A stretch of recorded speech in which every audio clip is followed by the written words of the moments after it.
Hello friend, फिर से बहुत बहुत स्वागत है आप सभी का आपका अपना है यूट्यूब चैनल मेजर टारगेट पर। तो फ्रेंड, आज के इस वीडियो में हम लोग क्लास 10 के सामाजिक विज्ञान यानी कि सोशल साइंस के काफ़ी महत्वपूर्ण 50 मोस्ट वीवीआई ऑब्जर्व क्वेश्चंस को पढ़ने वाले हैं। जी हाँ दोस्तों, अगर आप भी इस बार फाइनल मैट्रिक बोर्ड एग्जाम 2024 में देंगे तो ये क्लास आपके लिए रामबाण साबित हो सकता है, क्योंकि आज के इस क्लास में हम लोग ऐसे ऐसे मोस्ट इंपोर्टेंट वस्तुनिष्ठ ऑब्जर्व क्वेश्चंस को देखेंगे जो आपके बोर्ड एग्जाम 2024 के एग्जाम में 100% ये सभी प्रश्न बोर्ड परीक्षा में पूछे ही जाएंगे। ठीक है, तो जितने भी अभ्यर्थी इस बार फाइनल मैट्रिक बोर्ड एग्जाम देंगे तो इस क्लास को अब संपूर्ण शुरू से लेकर आखिरी तक जरूर कीजिएगा दोस्तों, क्योंकि आज की इस क्लास में हम लोग ऐसे ऐसे प्रश्न को देखेंगे जो गत वर्ष में एक एक प्रश्न 10 बार से भी ज़्यादा बार पूछा जा चुका है। इसलिए आपको क्लास को भी बिल्कुल शुरू से लेकर आखिरी तक करते हुए जाना है। और दोस्तों, आपको ज़्यादा से ज़्यादा कोशिश करना है कि एक एक क्वेश्चन का आंसर आपको बताना लाइव चैट में या फिर कमेंट सेक्शन में जाके जरूर बताइएगा। ठीक है, इससे आपका रिवीजन मस्त रहेगा दोस्तों और तैयारी भी काफ़ी मस्त तरीके से हो पाएगी। ठीक है, तो फ्रेंड फटाफट से क्लास को लाइक कर दीजिएगा और दोस्तों चैनल पर नए हैं ना तो प्लीज़ दोस्तों चैनल को सब्सक्राइब कर लीजिएगा। साथ में बगल में नोटिफिकेशन बेल आइकन आएगा, इसे प्रेस करके ऑल पर जरूर सेलेक्ट कर लीजिएगा। ठीक है, तो जितने भी अभ्यर्थी अभी तक हमारे व्हाट्सएप ग्रुप में नहीं जुड़े हैं तो फटाफट से मेरा व्हाट्सएप नंबर को नोट कर सकते हैं। मेरा व्हाट्सएप नंबर है 6206076569। ठीक है, तो इस नंबर को आपको सेव करना और आपको बोलना है कि सर व्हाट्सएप ग्रुप में जोड़ दीजिए, तो हम जो है ना आपको व्हाट्सएप ग्रुप में जोड़ देंगे। ठीक है, तो चलिए दोस्तों शुरू करते हैं यहाँ पे आज के पहले नंबर प्रश्न से। तो फ्रेंड देखिएगा आज का फर्स्ट प्रश्न जो कि आपके बोर्ड एग्जाम के लिए बहुत ही महत्वपूर्ण है। तो यहाँ पे प्रश्न ये कराए कि वृहद क्षेत्र में जल की उपस्थिति के कारण ही पृथ्वी को क्या कहते हैं, बहुत ही महत्वपूर्ण है। ठीक है, तो देख सकते हैं दोस्तों ऑप्शन ए में आपका दिया गया उजला ग्रह या फिर नीला ग्रह या फिर लाल ग्रह और ऑप्शन डी हरा ग्रह। तो फ्रेंड यहाँ पे एक प्रश्न ये कराया कि वृहद क्षेत्र में जल की उपस्थिति के कारण ही पृथ्वी को हम लोग क्या कहते हैं, नीला ग्रह कहते हैं, यानी कि यहाँ पे बी वाला ऑप्शन इसका बिल्कुल ही करेक्ट आंसर हो जाएगा। और दोस्तों आपके एग्जाम में एक प्रश्न नहीं पूछे आते हैं कि सबसे ज़्यादा जल कहाँ पे होती है दोस्तों, तो सबसे ज़्यादा जो जल होती है ना दोस्तों महासागरों में निहित होती है। अब चलिए फ्रेंड देखते हैं यहाँ पे अगला प्रश्न की तरफ बढ़ चलते हैं। आइए देखते हैं यहाँ पे दूसरा नंबर प्रश्न देखिएगा क्या कराए कि यहाँ पे आपको बताना है कि भारत के केंद्रीय बैंक कौन है। ठीक है, बहुत ही महत्वपूर्ण है। तो भारत का यहाँ पे केंद्रीय बैंक बताना है यानी कि सेंट्रल बैंक बताना है। तो देख सकते हैं यहाँ पे ऑप्शन ए में आपका देगा रिजर्व बैंक ऑफ इंडिया या फिर क्षेत्रीय ग्रामीण बैंक या फिर स्टेट बैंक ऑफ इंडिया या फिर पंजाब नेशनल बैंक। तो फ्रेंड यहाँ पे देखिएगा भारत का जो केंद्रीय बैंक है ना दोस्तों रिजर्व बैंक ऑफ इंडिया है, यानी कि यहाँ पे ए वाला ऑप्शन इसका बिल्कुल ही करेक्ट आंसर हो जाएगा। और दोस्तों ये रिजर्व बैंक ऑफ इंडिया की जो स्थापना हुई थी ना, कब हुई थी, 1935 ईस्वी में हुई थी। और दोस्तों और एक आपके एग्जाम में एक प्रश्न ये पूछे जाते हैं कि बैंकों का बैंक किसे कहा जाता है, तो यही रिजर्व बैंक ऑफ इंडिया को कहा जाता है। और रिजर्व बैंक की स्थापना कहाँ पे हुई थी दोस्तों, कलकत्ता में हुई थी। कब हुई थी, 1935 ईस्वी में हुई थी। ठीक है, बोर्ड एग्जाम के लिए बहुत ही महत्वपूर्ण है। अब चलिए फ्रेंड देखते हैं यहाँ पे अगला प्रश्न की तरफ बढ़ चलते हैं। आइए देखते हैं यहाँ पे तीसरा नंबर प्रश्न देखिएगा। यहाँ पे आपको बताना है कि यूरोप का मरीज किसे कहते हैं, यानी कि यूरोप का मरीज किसे कहा जाता था। तो देखिएगा दोस्तों ऑप्शन ए में आपका दिया गया तुर्की को और ऑप्शन बी है इटली को और हमारा ऑप्शन सी इंग्लैंड को और ऑप्शन डी है फ्रांस को। तो फ्रेंड यहाँ पे देखिएगा यूरोप का मरीज जो है ना दोस्तों किसे कहा जाता था, तो तुर्की को कहा जाता था, यानी कि यहाँ पे ए वाला ऑप्शन इसका बिल्कुल ही सही उत्तर हो जाएगा। और दोस्तों एशिया का मरीज किसे कहा जाता था, तो चीन को एशिया का मरीज कहा जाता है। चलिए देखते हैं यहाँ पे अगला प्रश्न। अब आइए देखते हैं यहाँ पे चौथा नंबर प्रश्न है। तो देखिएगा दोस्तों हमारे जो चौथा नंबर प्रश्न है ये भी प्रश्न आपके बोर्ड एग्जाम 2024 के लिए बहुत ही महत्वपूर्ण है, इसलिए क्लास लाजवाब चल रही है दोस्तों। क्लास को बिल्कुल आप शुरू से लेकर आखिरी तक जरूर कीजिएगा। तो यहाँ पे आपको बताना है कि यंग इटली की स्थापना किसने की। तो देख सकते हैं यहाँ पे ऑप्शन ए में आपका दिया कि बिस्मार्क ने या फिर मेजिनी ने या फिर नेपोलियन ने और ऑप्शन डी है हिटलर ने। तो देखिएगा दोस्तों ये जो यंग इटली की स्थापना जो की थी ना दोस्तों किसने की थी, तो मेजिनी ने की थी, यानी कि यहाँ पे इसका बी वाला ऑप्शन बिल्कुल ही सही उत्तर हो जाएगा। और दोस्तों आपके एग्जाम में एक प्रश्न ये पूछे जाते हैं कि यंग यूरोप की स्थापना किसने की थी, तो फ्रेंड यंग यूरोप की स्थापना भी जो है ना दोस्तों मेजिनी ने की थी। ठीक है, यानी कि यंग इटली की स्थापना मेजिनी ने की थी और इनके साथ साथ यंग यूरोप की भी स्थापना किसने की थी दोस्तों, मेजिनी ने की थी। ठीक है, चलिए देखते हैं यहाँ पे अगला प्रश्न की तरफ बढ़ चलते हैं। अब आइए दोस्तों देखते हैं यहाँ पे पांचवा नंबर प्रश्न। यहाँ पे आपको बताना है कि इनमें कौन से देश में मिश्रित अर्थव्यवस्था है। ठीक है, तो यहाँ पे मिश्रित अर्थव्यवस्था कौन से देश में है? तो देखिए यहाँ पे ऑप्शन ए में आपका दिया गया अमेरिका में, या फिर रूस में, या फिर भारत में, और ऑप्शन डी है इनमें से कोई नहीं। तो फ्रेंड ये भी प्रश्न बोर्ड एग्जाम के लिए बहुत ही महत्वपूर्ण है। तो यहाँ पे देखिएगा मिश्रित अर्थव्यवस्था इनमें से कौन है दोस्तों? तो भारत देश जो है ना दोस्तों, अपना देश भारत, इसमें मिश्रित अर्थव्यवस्था है दोस्तों। और आपके एग्जाम में एक प्रश्न नहीं पूछे जाते हैं कि पूंजीवादी अर्थव्यवस्था वाले देश कौन सा है दोस्तों? अमेरिका जो है ना, ये पूंजीवादी देश मतलब पूंजीवादी अर्थव्यवस्था वाले देश है। ठीक है, बोर्ड एग्जाम के लिए बहुत ही महत्वपूर्ण है। चलिए देखते हैं यहाँ पे अगला प्रश्न। अब आइए दोस्तों देखते हैं यहाँ पे छठा नंबर प्रश्न क्या कराए कि यहाँ पे आपको बताना है कि हरित क्रांति की प्रमुख उपज क्या है। ठीक है, तो देख सकते हैं यहाँ पे ऑप्शन ए में आपका दिया गेहूं, और ऑप्शन बी है धान, और ऑप्शन सी है गन्ना, और ऑप्शन डी है कहवा। तो फ्रेंड यहाँ पे हरित क्रांति की जो प्रमुख उपज है ना दोस्तों, वो क्या है? गेहूं है। यानी कि यहाँ पे इसका ए वाला ऑप्शन जो है ना बिल्कुल ही सही उत्तर हो जाएगा। और दोस्तों ये गेहूं कैसी फसल है? तो रबी फसल है। आपके एग्जाम में पूछे जाते हैं कि गेहूं कैसी फसल है दोस्तों, तो ये रबी फसल है। अब आइए दोस्तों देखते हैं यहाँ पे अगला प्रश्न की तरफ बढ़ चलते हैं। चलिए देखते हैं यहाँ पे सातवां नंबर प्रश्न क्या कराए कि यहाँ पे आपको बताना है कि प्लास्टिक मुद्रा का एक उदाहरण है। ठीक है, तो इनमें से कौन जो है दोस्तों प्लास्टिक मुद्रा का उदाहरण है? तो देख सकते हैं यहाँ पे ऑप्शन ए में आपका दिया गया चेक, या फिर बैंक ड्राफ्ट, या फिर एटीएम कार्ड, और ऑप्शन डी है मिश्रित मुद्रा। तो इनमें से आपको बताना है कि प्लास्टिक मुद्रा का एक उदाहरण कौन सा है दोस्तों? तो देखिएगा ये जो एटीएम कार्ड है ना दोस्तों, ये प्लास्टिक मुद्रा का उदाहरण है। और दोस्तों आपके एग्जाम में एक प्रश्न नहीं पूछे जाते हैं, ये जो एटीएम है ना दोस्तों, एटीएम का फुल फॉर्म क्या होते हैं? स्वचालित टेलर मशीन होते हैं। साथ में इसे भी आपको याद होना चाहिए। अब आइए दोस्तों प्यारे साथियों, जितने भी यहाँ पे मेरे बच्चे क्लास कर रहे हैं ना, तो क्लास को बिल्कुल आपको शुरू से लेकर आखिरी तक करते हुए जाना है। और जो भी बच्चे अभी तक क्लास को लाइक नहीं किए ना, तो फटाफट से क्लास को लाइक कर दीजिएगा। चलिए देखते हैं यहाँ पे आठवां नंबर प्रश्न। यहाँ पे आपको बताना है कि निम्न में से कौन भूकंप की सर्वाधिक खतरनाक जोन है? तो यहाँ पे देखिएगा दोस्तों मोस्ट डेंजरस जोन यहाँ पे भूकंप का बताना है, जो पूरा तहस नहस हो जाता है जब भी भूकंप आता है। तो देखिएगा दोस्तों जोन 2, या फिर जोन 3, या फिर जोन 4, और ऑप्शन डी है जोन 5। तो यहाँ पे भूकंप का जो सर्वाधिक खतरनाक वाले जोन है ना दोस्तों, कौन सा जोन है? तो जोन 5 है। यानी कि यहाँ पे डी वाला ऑप्शन जो है ना बिल्कुल ही करेक्ट आंसर हो जाएगा। और दोस्तों भारत में कितने भूकंप जोन है? तो 4 जोन है दोस्तों, जोन 2, जोन 3, जोन 4 और यहाँ पे जोन 5। और दोस्तों सबसे कम खतरनाक वाले जो जोन है ना दोस्तों, जोन 2 है। और सबसे ज़्यादा खतरनाक वाले जोन कौन सा है दोस्तों? जोन 5। ठीक है, इसको अच्छी तरीके से याद रखिएगा। अब चलिए दोस्तों देखते हैं यहाँ पे अगला प्रश्न। देखिए यहाँ पे अगला प्रश्न देखिएगा, यहाँ पे आपको बताना है कि ब्रेट वुड्स सम्मेलन किस वर्ष हुआ? ठीक है, तो ब्रेट वुड्स सम्मेलन जो है दोस्तों, ये कब हुआ था, किस वर्ष हुआ था? तो देखिएगा यहाँ पे ऑप्शन ए में आपका है 1944 में, ऑप्शन बी है 1947 में, और ऑप्शन सी में दिया हुआ है 1948 में, या फिर 1952 में। तो यहाँ पे प्रश्न आपसे पूछा जा रहा है कि ब्रेटन वुड्स सम्मेलन जो है ना दोस्तों, ये किस वर्ष हुआ था? तो 1944 में हुआ था। यानी कि यहाँ पे ए वाला ऑप्शन इसका बिल्कुल ही करेक्ट आंसर हो जाएगा। अब चलिए दोस्तों देखते हैं यहाँ पे अगला प्रश्न। चलिए देखते हैं यहाँ पे 10वां नंबर प्रश्न क्या कराए कि यहाँ पे आपको बताना है कि भाखड़ा नांगल परियोजना किस नदी पर स्थित है? बहुत ही महत्वपूर्ण है। ठीक है, तो देख सकते हैं यहाँ पे ऑप्शन ए में आपका दिएगा नर्मदा नदी पर, या फिर झेलम नदी पर, या फिर सतलज नदी पर, और ऑप्शन डी है गंगा नदी पर। तो यहाँ पे आपसे पूछा जा रहा है कि भाखड़ा नांगल परियोजना जो है ना दोस्तों, ये किस नदी पर स्थित है? तो ये जो है ना दोस्तों सतलज नदी पर स्थित है। और दोस्तों आपके एग्जाम में एक प्रश्न ये पूछे जाते हैं कि भाखड़ा बांध किस जिले में स्थित है? तो भाखड़ा बांध जो है ना दोस्तों, ये पंजाब जिले में स्थित है। अब चलिए दोस्तों प्यारे साथियों बढ़ चलते हैं अगले प्रश्न की तरफ। चलिए देखते हैं यहाँ पे 11 नंबर प्रश्न है। यहाँ पे देखिएगा आपसे पूछा जा रहा है कि भारत में किस प्रकार की दलीय व्यवस्था है? ठीक है, तो देख सकते हैं यहाँ पे ऑप्शन ए में आपका दिया गया एक दलीय व्यवस्था, और ऑप्शन बी में आपका दिया गया द्विदलीय व्यवस्था, या फिर बहुदलीय व्यवस्था, और ऑप्शन डी में आपका देख सकते हैं इनमें से कोई नहीं। तो फ्रेंड भारत में जो है ना दोस्तों बहुदलीय व्यवस्था, यानी कि यहाँ पे इसका सी वाला ऑप्शन जो है ना बिल्कुल ही करेक्ट आंसर हो जाएगा।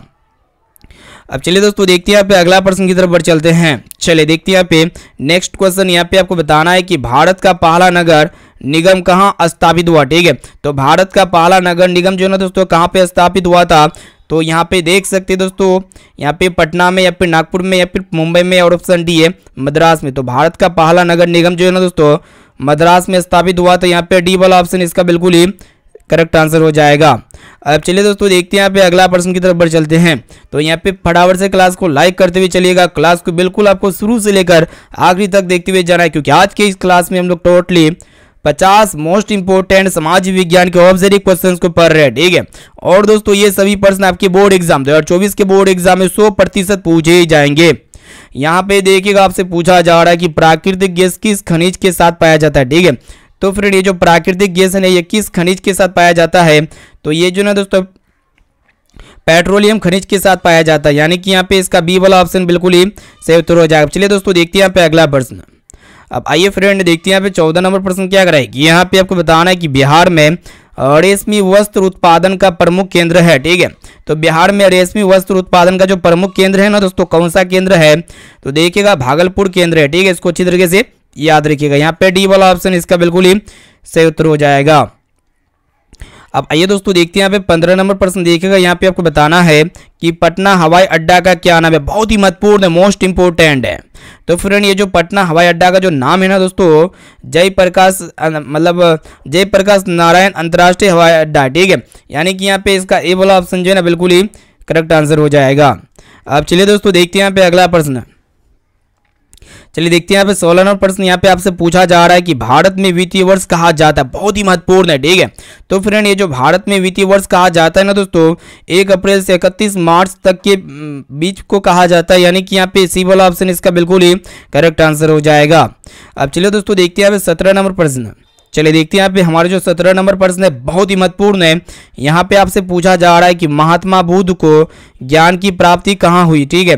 तो देख सकते हैं यहाँ पे ऑप्शन ए में आपका दिया राजगीर में, या फिर बोध गया में, और ऑप्शन सी है वैशाली में, और ऑप्शन डी है सारनाथ में। तो देखिएगा दोस्तों महात्मा बुद्ध को ज्ञान की प्राप्ति कहाँ पे हुई थी, तो आपको पता होना चाहिए दोस्तों बोध गया में हुई थी, यानी कि यहाँ पे इसका बी वाला ऑप्शन जो है ना बिल्कुल ही करेक्ट आंसर हो जाएगा। क्लास को बिल्कुल आपको शुरू से लेकर आखिरी तक करते हुए जाना है, क्योंकि आज की इस क्लास में हम लोग काफी महत्वपूर्ण 50 मोस्ट इंपोर्टेंट पूरे समाजी विज्ञान का निचोड़ प्रश्न को देख रहे हैं। यहाँ पे देखिएगा आपसे पूछा जा रहा है कि टीपू सुल्तान शासक थे, ठीक है। तो फिर जो टीपू सुल्तान शासक थे ना दोस्तों, ये कहाँ के शासक थे, तो ये मैसूर के शासक थे। इसको अच्छी तरीके से याद रखिएगा। यहाँ पे सी वाला ऑप्शन इसका बिल्कुल ही सही उत्तर हो जाएगा।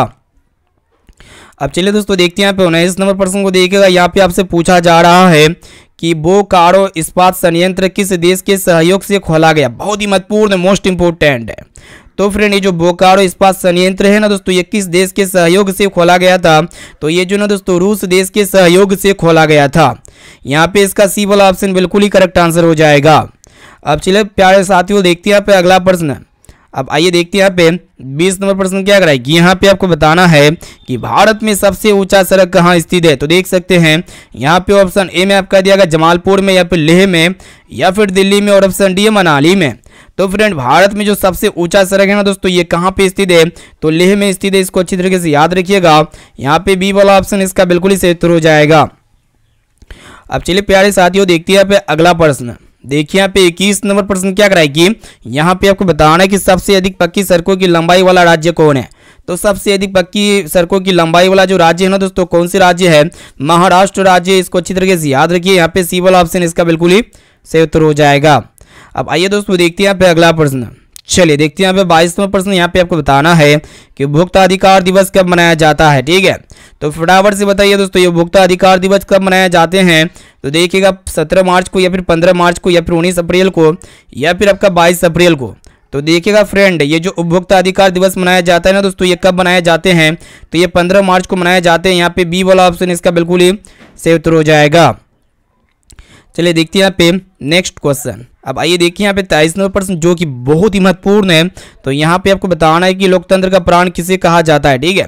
तो फ्रेंड आपको पता होना चाहिए जो राजनीतिक दल है ना दोस्तों, इसी को लोकतंत्र का प्राण कहा जाता है, लोकतंत्र का प्राण कहा जाता है। यानी कि यहाँ पे ए वाला ऑप्शन इसका बिल्कुल ही सही उत्तर हो जाएगा। चलिए फ्रेंड देखते हैं यहाँ पे अगला प्रश्न। चलिए देखते हैं यहाँ पे 24 नंबर प्रश्न। यहाँ पे आपसे पूछा जा रहा है कि किस राज्य में मसाला सबसे अधिक होता है, ठीक है। तो मसाला जो है ना दोस्तों किस राज्य में सबसे अधिक होता है वो आपको बताना है। देखिएगा ऑप्शन ए में आप कहते हैं केरल में, या फिर कर्नाटक में, या फिर असम में, और ऑप्शन डी है पश्चिम बंगाल में। तो मसाला का उत्पादन मसाला का जो उत्पादन सबसे अधिक होता है ना दोस्तों किस राज्य में होता है, तो केरल राज्य में मसाला का उत्पादन सबसे अधिक होता है, ठीक है। और दोस्तों आपके एग्जाम में एक प्रश्न भी पूछे जाते हैं कि नारियल का उत्पादन सबसे ज़्यादा किस राज्य में होता है, तो केरल राज्य में ही नारियल का उत्पादन सबसे ज़्यादा होता है, ठीक है। चलिए देखते हैं यहाँ पे अगला प्रश्न। अब आइए दोस्तों देखते हैं यहाँ पे 25 नंबर प्रश्न। यहाँ पे आपको बताना है कि किस वर्ष साइमन कमीशन भारत आया था। ठीक है, तो यहाँ पे आपको बताना है कि किस वर्ष साइमन कमीशन भारत आया था। तो 1928 ईस्वी में साइमन कमीशन भारत आया था। यहाँ पे डी वाला ऑप्शन जो है ना बिल्कुल ही सही उत्तर हो जाएगा। अब चलिए देखते हैं यहाँ पे अगला प्रश्न। देखिएगा दोस्तों, यहाँ पे आपको बताना है कि बांग्लादेश की मुद्रा का क्या नाम है। ठीक है, तो फ्रेंड बांग्लादेश की मुद्रा का क्या नाम है दोस्तों, टाका है। यानी कि यहाँ पे ए वाला ऑप्शन इसका बिल्कुल ही सही उत्तर हो जाएगा। और दोस्तों भारत की मुद्रा का क्या नाम है, रुपया। और दोस्तों अमेरिका की मुद्रा का क्या नाम है दोस्तों, डॉलर है। और दुनिया का जो सबसे मजबूत मुद्रा होते हैं ना दोस्तों, सबसे मजबूत मुद्रा कहने का अर्थ होता है दिनार होता है। ठीक है, और दोस्तों ये एक दिनार अभी शायद यहाँ पे 90 या 92 के आसपास होगा। ठीक है, एक दिनार जो है ना दोस्तों इंडिया का करेंसी में कितने रुपया होते हैं, यहाँ पे 90 होते हैं। ठीक है शायद। चलिए देखते हैं यहाँ पे नेक्स्ट क्वेश्चन की तरफ बढ़ चलते हैं। अब आइए दोस्तों देखते हैं यहाँ पे 27 नंबर प्रश्न। यहाँ पे आपको बताना है कि सूती वस्त्र किस पर आधारित उद्योग है। तो फ्रेंड ये जो सूती वस्त्र उद्योग है ना दोस्तों, ये किस पर आधारित उद्योग होते हैं, तो ये कृषि पर आधारित उद्योग होते हैं। यानी कि यहाँ पे ए वाला ऑप्शन इसका बिल्कुल ही करेक्ट आंसर हो जाएगा। चलिए दोस्तों देखते हैं यहाँ पे अगला प्रश्न। अब आइए दोस्तों देखते हैं यहाँ पे अगला प्रश्न क्या कराए कि यहाँ पे आपको बताना है कि देश के बांधों को किसने भारत का मंदिर कहा था। ठीक है, तो फ्रेंड यहाँ पे आपसे पूछा जा रहा है कि देश के बांधों को किसने भारत का मंदिर कहा था। तो देख सकते हैं यहाँ पे ऑप्शन ए में आपका देगा महात्मा गांधी जी को, या फिर स्वामी विवेकानंद को, या फिर डॉक्टर राजेंद्र प्रसाद को, या फिर पंडित नेहरू को। तो यहाँ पे देखिएगा दोस्तों, देश के बांधों को किसने भारत का मंदिर कहा था, तो पंडित जवाहरलाल नेहरू ने कहा था। ठीक है, यानी कि यहाँ पे डी वाला ऑप्शन इसका बिल्कुल ही करेक्ट आंसर हो जाएगा। चलिए दोस्तों देखते हैं यहाँ पे अगला प्रश्न। यहाँ पे देखिएगा दोस्तों, प्रश्न ये करा है कि संसार का सबसे लोकप्रिय साधन है। ठीक है, तो संसार का जो सबसे लोकप्रिय साधन है दोस्तों वो क्या चीज़ है। यहाँ पे देखिएगा टेलीविजन, या फिर टेलीफोन, या फिर रेडियो, या फिर मोबाइल। तो वर्तमान में संसार का जो सबसे लोकप्रिय साधन है ना दोस्तों मोबाइल है। यानी कि यहाँ पे डी वाला ऑप्शन इसका बिल्कुल ही सही उत्तर हो जाएगा। चलिए देखते हैं यहाँ पे अगला प्रश्न। अब आइए दोस्तों देखते हैं यहाँ पे 30 नंबर प्रश्न। यहाँ पे आपसे पूछा जा रहा है कि कोयले का सर्वोत्तम प्रकार कौन सा है। ठीक है, तो कोयले का जो सबसे अच्छा किस्म है दोस्तों कौन से होते हैं, एंथ्रेसाइट होते हैं। और दोस्तों कोयले का जो सबसे घटिया किस्म होते हैं पीट होते हैं। और दोस्तों कोयले कितने प्रकार के होते हैं, 4 प्रकार के होते हैं। और दोस्तों कोयले के उत्पादन सबसे ज़्यादा किस राज्य में किया जाता है, तो झारखंड के झरिया क्षेत्र में होती है। चलिए देखते हैं यहाँ पे अगला प्रश्न। यहाँ पे देखिएगा दोस्तों, प्रश्न ये करा है कि बिहार में संपूर्ण क्रांति का नेतृत्व निम्नलिखित में से किसने किया। ठीक है, तो बिहार में संपूर्ण क्रांति का जो नेतृत्व किया था ना दोस्तों, किसने किया था, तो ये जयप्रकाश नारायण जी ने किया था। इसको अच्छी तरीके से याद रखिएगा। यहाँ पे डी वाला ऑप्शन इसका बिल्कुल ही सही उत्तर हो जाएगा। अब आइए दोस्तों देखते हैं यहाँ पे नेक्स्ट क्वेश्चन। तो जो भी विद्यार्थी अभी तक इस क्लास को लाइक नहीं किया ना, तो प्लीज़ दोस्तों जल्दी से फटाफट से क्लास को लाइक कर दीजिएगा। और चैनल पर नए हैं तो चैनल को भी सब्सक्राइब कर लीजिएगा, क्योंकि यहाँ पे डेली धमाकेदार क्लास चलती है दोस्तों। और यहाँ पे जो भी अभ्यर्थी, जो भी प्यारे बच्चे अभी तक हमारे व्हाट्सएप ग्रुप में नहीं जुड़े हैं, तो जल्दी से आप फटाफट से मेरा व्हाट्सएप नंबर को नोट कर सकते हैं। तो दोस्तों मेरा व्हाट्सएप नंबर है 6206076569। इस नंबर को आपको सेव करना और बोलना है कि सर व्हाट्सएप ग्रुप में जोड़ दीजिए, तो हम आपको व्हाट्सएप ग्रुप में जोड़ देंगे। चलिए देखते हैं यहाँ पे अगला प्रश्न क्या कराए कि यहाँ पे आपको बताना है कि राष्ट्रीय स्वयं सेवक संघ की स्थापना कब और किसने की। ठीक है, तो राष्ट्रीय स्वयं सेवक संघ की जो स्थापना मतलब हुई थी ना दोस्तों, कब हुई थी और किसने की, तो वही आपको बताना है। तो 1925 ईस्वी में हुई थी। और दोस्तों किसने की थी, के.वी. हेडगेवार ने की थी। ठीक है, यानी कि यहाँ पे इसका बी वाला ऑप्शन जो है ना बिल्कुल ही सही उत्तर हो जाएगा। अब आइए दोस्तों देखते हैं यहाँ पे अगला प्रश्न। देखिएगा, देखिए यहाँ पे 33 नंबर प्रश्न। यहाँ पे आपको बताना है कि निम्नलिखित में से कौन छोटे पैमाने का उद्योग है। ठीक है, तो फ्रेंड यहाँ पे सबसे छोटे पैमाने का जो उद्योग होते हैं ना दोस्तों, कौन से उद्योग होते हैं, तो वो खिलौना उद्योग होते हैं, जो कि यहाँ पे सी वाला ऑप्शन इसका बिल्कुल ही करेक्ट आंसर हो जाएगा। चलिए देखते हैं यहाँ पे अगला प्रश्न। अब आइए दोस्तों देखते हैं यहाँ पे 34 नंबर प्रश्न। देखिएगा जो कि बहुत ही महत्वपूर्ण है। तो यहाँ पे देखिएगा दोस्तों, प्रश्न ये करा है कि जालियांवाला बाग हत्याकांड कब हुआ था। ठीक है, तो फ्रेंड यहाँ पे प्रश्न ये पूछा जा रहा है कि जालियांवाला बाग का हत्याकांड जो हुआ था ना दोस्तों, वो कब हुआ, तो वही आपको बताना है। तो यहाँ पे देखिएगा दोस्तों, इसका जो सही और सटीक राइट आंसर हो जाएगा ना 13 अप्रैल 1919 ईस्वी में हुआ था। यानी कि यहाँ पे ए वाला ऑप्शन जो है ना इसका बिल्कुल ही करेक्ट आंसर हो जाएगा। अब चलिए दोस्तों देखते हैं यहाँ पे अगला प्रश्न की तरफ बढ़ चलते हैं। देखिएगा यहाँ पे 35 नंबर प्रश्न। यहाँ पे आपको बताना है कि टेरी बांध का निर्माण किस प्रदेश में किया गया था। बहुत ही महत्वपूर्ण है। तो फ्रेंड ये जो टेरी बांध का जो निर्माण किया गया था ना दोस्तों, किस प्रदेश में किया गया था, तो उत्तराखंड प्रदेश में किया गया था। यानी कि यहाँ पे ए वाला ऑप्शन जो है ना बिल्कुल ही करेक्ट आंसर हो जाएगा। चलिए दोस्तों देखते हैं यहाँ पे अगला प्रश्न। आइए देखते हैं यहाँ पे 36 नंबर प्रश्न। यहाँ पे आपको बताना है कि भारत में औरतों के लिए आरक्षण की व्यवस्था किस संस्था में। ठीक है, बहुत ही महत्वपूर्ण है। तो देखिएगा दोस्तों, भारत में औरतों के लिए जो संस्था है ना दोस्तों, आरक्षण की व्यवस्था की किस संस्था में है, भारत में औरतों के लिए आरक्षण की व्यवस्था की व्यवस्था जो ना दोस्तों किस संस्था में की गई है, तो पंचायत राज व्यवस्था में की गई है। और दोस्तों कितने प्रतिशत आरक्षण है दोस्तों, 50% आरक्षण की व्यवस्था है। ठीक है, चलिए देखते हैं यहाँ पे अगला प्रश्न की तरफ बढ़ चलते हैं।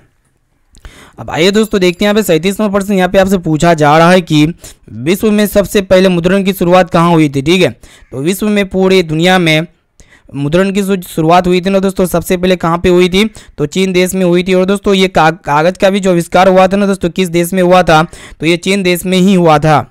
अब चलिए दोस्तों देखते हैं यहाँ पे अगला प्रश्न। चलिए देखते हैं यहाँ पे हमारा जो 38 नंबर प्रश्न, ये भी प्रश्न आपके बोर्ड एग्जाम के लिए बहुत ही महत्वपूर्ण है, मोस्ट इंपोर्टेंट है। यहाँ पे आपको बताना है कि विश्व में सबसे पहले मुद्रण की शुरुआत कहाँ पे हुई थी, तो चीन देश में हुई थी, जो कि यहाँ पे सी वाला ऑप्शन इसका बिल्कुल ही करेक्ट आंसर हो जाएगा। अब आइए दोस्तों देखते हैं यहाँ पे अगला प्रश्न देखिएगा, जो कि बहुत ही महत्वपूर्ण है।